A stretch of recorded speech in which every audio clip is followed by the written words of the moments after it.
Welcome back everyone to the Rating Climb series. This is a series where I'm taking you through the rating ladder and I'm explaining the moves as I'm playing, and hopefully you'll learn something valuable and you get better at chess. And as always, remember to like and subscribe. It doesn't cost you anything, and follow me on Twitch. I left the link down below. Having said that, let's get into the games. So we play with the black pieces. Let's see what our opponent plays. He plays d4 against d4. What you need to do is play d5. In the opening, you should try to put a pawn in the center, then develop the pieces and castle and bring your king to safety. Right now, the move e6 is really good, trying to develop this bishop and then short castle to bring your king to safety. This is what's called a pin. I just made a video on that, and if you're interested, go watch that. A pin is when an attacking piece is threatening to take a more valuable piece if the pinned piece moves. In this case, if I move the knight, I lose my queen. So I play bishop d7, so the knight is not pinned anymore, and now I can move it. He plays 94, 95. 95 is not a good move because it doesn't do anything. There is no threat. Opponent should really focus on getting the pieces out, but it doesn't lose. I can just play castles. So in queen's pawn opening, the queen's pawn is the d pawn, and a queen's pawn opening is when you open the game with d4 and d5. In this kind of opening, the knight shouldn't go in front of the c pawn. The c pawn should go either to c6 or c5, and only then you develop your knight. So right now the move knight c6 is not a fantastic move because it blocks the c pawn. Right now bishop f4 is on the board, and this is not a great move because in the opening you shouldn't really move the same piece twice. I can play c5. c5 is a really useful move in queen's pawn opening. Keep this move in mind when you play d5. He plays this move, which is fine. I can play knight c6, but then I damage my structure. But this is not terrible. All right. Now, what you need to do when there is a pawn in the center like this and another pawn in the center, you need to keep the tension. So you don't take, you don't push, you want him to take and then put bishop on c5. So right now, we are going to leave this here. We're going to play, I believe, bishop d7. This bishop is really bad because we have a lot of pawns on light squares. So we don't mind training it for the knight. Next move is going to be knight c6. And we develop all our pieces and we should be fine. Let's see what our opponent plays. Our opponent should play maybe bishop d3. At some point he's gonna play maybe, yeah, b3, try to go c4, but he should really focus developing other pieces. And now we play this move, knight c6. If he takes, we take with the knight. If he takes the bishop, we can take this. There is no harm in taking this. And then if he takes with the pawn, I'm gonna move the knight. Takes with bishop. I can just chill. Now we are in the middle game. In the middle game, you need to come up with a plan. Now, to make a plan, you need to scan for weaknesses in your opponent's position. So maybe this pawn is weak. So I can play something like queen a5 and knight here. Seems good.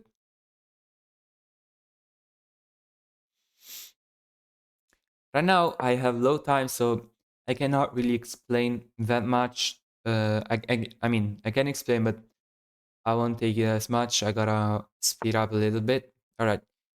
This is a big blunder because you see, this is what is called a pin. We saw this earlier, is when a piece cannot move, otherwise we take a more valuable piece. All right. Let's go here. You can take with the bishop. Never mind. We can now give a check. And sorry, but I have to speed up, so it won't take. All right. We try on this to exchange the knights. I cannot go here because otherwise takes, queen takes, and he can take with the knight, and we lose a knight. But we can give this check first. This is just a blunder. This is a fork of the king and the queen. We can take the queen, and it's check. And opponent resigns. So just to explain the last moves, I had low time, so I couldn't say much. So opponent plays bishop b5. Bishop b5 is a big blunder because you see this pawn. We saw this earlier with the bishop here and the queen here. This pawn is actually pinned. It cannot move because we take the queen. So this is not really protected, and we can just take it. And after that, opponent plays c4, which is not a great move. I took in the center. Opponent should have taken with the bishop, but he decides to take with the pawn. We take here with the idea in mind of playing bishop b4 check. Now he goes forward with the king. I believe maybe queen here was good. I didn't play this move. And when you need to win this kind of position, just you can, since you are up a rook, you can trade all your pieces, and you're gonna win. So I played this move with the idea of trading the pieces like this. So when you're up a rook, find a way to trade all your pieces, go to an endgame when you're up your rook, and you'll find a way to mate your opponent. All right, let's play another game. This game was really good. All right, we play with the white pieces this time. I like to play the move e4, e5. Now we develop the knight to f3. We have the all right. f6 is a really bad move for two reasons. First of all, you negate the development of your knight and you weaken the light squares around your king. So in the future, moves like knight e5 and queen h5 will be a big threat. And right now we can play bishop c4, so now the king cannot castle. And I'm gonna play like principal moves because I don't see a reason why I shouldn't do that. Bring the king to safety, maybe strike in the center with the move d4. Then it's gonna be fine.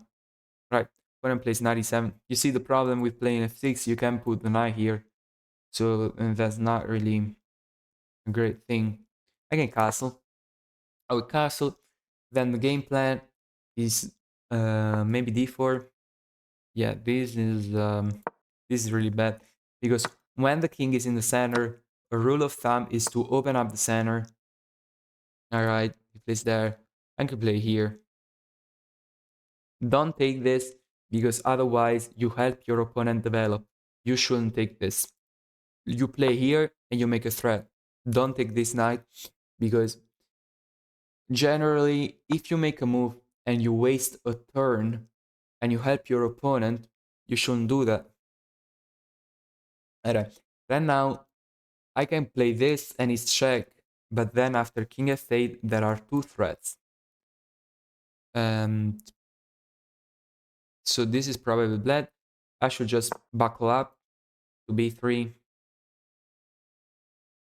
Next move maybe is gonna be this, running in mate.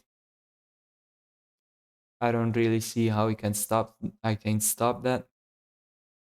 So generally, when your opponent plays f6 or f5, you can um, target the f7 square. Then we're gonna play this move to kick out the knight, which is protecting this square. But the bishop is protecting, so maybe I play bishop e3 first. Alright, this is a more advanced level thing. So right now, the knight is defending the f7 square. So I want to play f4, booting out the knight, but the bishop pins the pawn. So I play bishop e3, trying to exchange the pawn, the bishop, I'm sorry. I can play this move. I could have played this move, but um, there was no reason to do that because after king f8, I had no follow-up. I just had to go back. And now I can go here and play f4. If he goes to f8, it's not really a problem. I can play f4.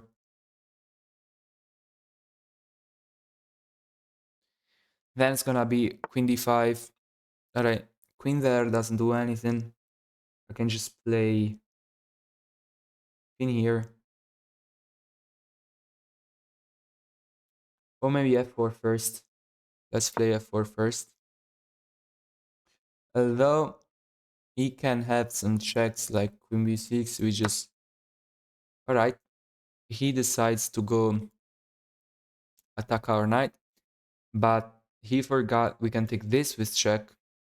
And then it's gonna be bad news for him. Because after we take this with check, we can take this.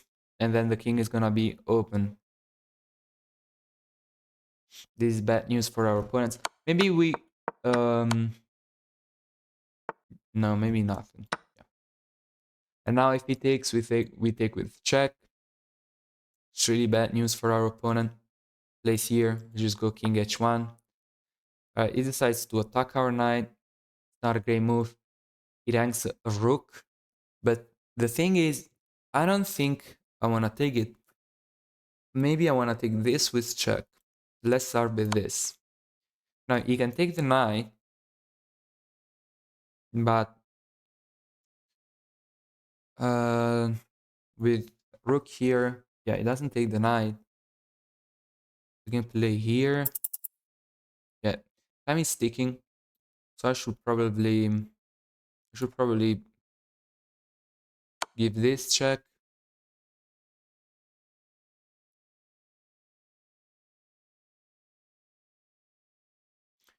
Take and go for mate like this.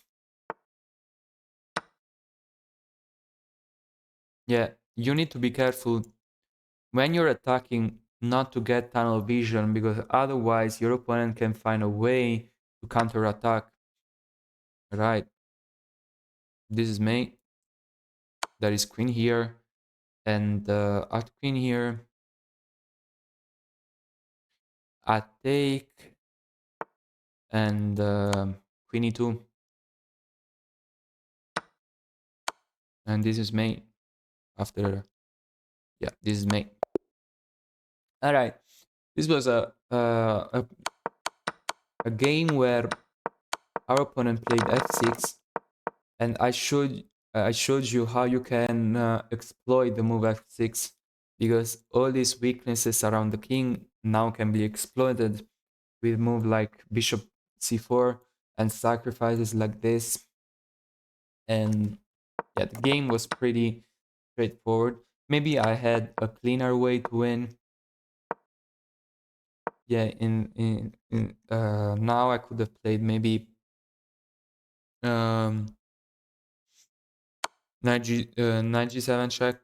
It was a cleaner way to win because after king f8, I probably had some bishop h6 moves, and then yeah, it's gonna be made soon. I had a cleaner way to win, but I tried to play simple moves that you can understand if you're a beginner, because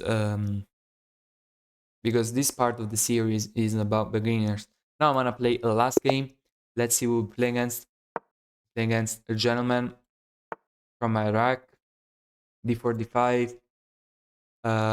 This is called the Scandinavian defense. Generally, against the Scandinavian, you can take the pawn in a center and then develop the knight and castle. Develop bishop and castle. This is what you need to do.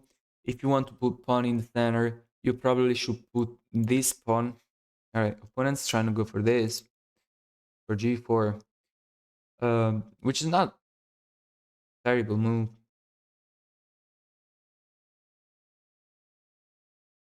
You can play knight c3, kicking the queen out. In fact, I believe I'm gonna do this. We are attacking our opponent's queen, and he doesn't defend it. Yeah. When the opponent plays the Scandinavian, you need to be careful because knight c3 always attacks the queen. Now he kicks our queen out, our knight out, but we don't need to move. We can play knight c7 check and then take the rook. Always remember that when the queen is not on the home square, you can target the c2 pawn if you are with black and the c7 pawn if you are with white. And if you take with the knight, it's gonna be a fork. All right, right now I'm not sure I wanted to take, but I will. I mean, it's the simplest thing to do. It was better to move the knight, but it's too complicated at this level. Right now I can play d4. Let's see if this is, yeah, it doesn't see it at all. Yeah. And always remember, always be careful when you push pawns, because when you push pawn, other things open up. In this case, the bishop opens up, and you need to be careful. He plays king e8. We can give this check back, or maybe we can pin. We can pin the knight. Now the knight cannot move. We snap take it. We can play knight c7. We can play knight in the middle. The knight is hanging. We play knight in the middle. All right, bishop f5. Bishop f5. We can go to c7, which is a check. And then remember the fork here. Yeah, there is another identical fork this way. We can give this check, but we'll take the rook. It's the easiest thing to do. Just take the rook. Then you're gonna play. All right. In this position, just simplify. Take all the pieces. Activate your other pieces you have. You take this. And now queen f4 is a big threat. Not anymore. You play rook c1, trying to team up this way.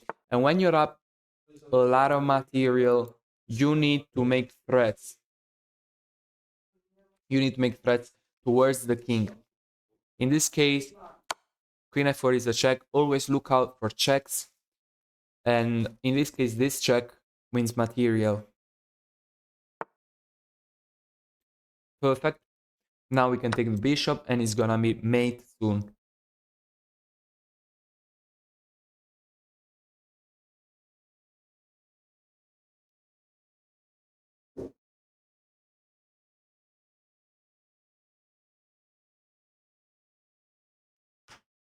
Let's see what our opponent does. All right, in this game, you saw just that at beginner level, the most important thing is to be able to see what threats our opponent is making. For example, in this case, I played knight c3, and our opponent didn't even see that I was attacking the queen. So at the beginner level, you need to do this. Are they making a threat every time your opponent makes a move? What does that move do? Does that move make a threat? Does that move open up lines of attack towards my pieces? And you just need to scan for ways they can attack your queen and your king. And if you carefully scan through all of these things, I guarantee you that you're gonna get to 600-700 like in little time. But this is all for today. As always, I thank you very much for watching, and as always, see you in the next video.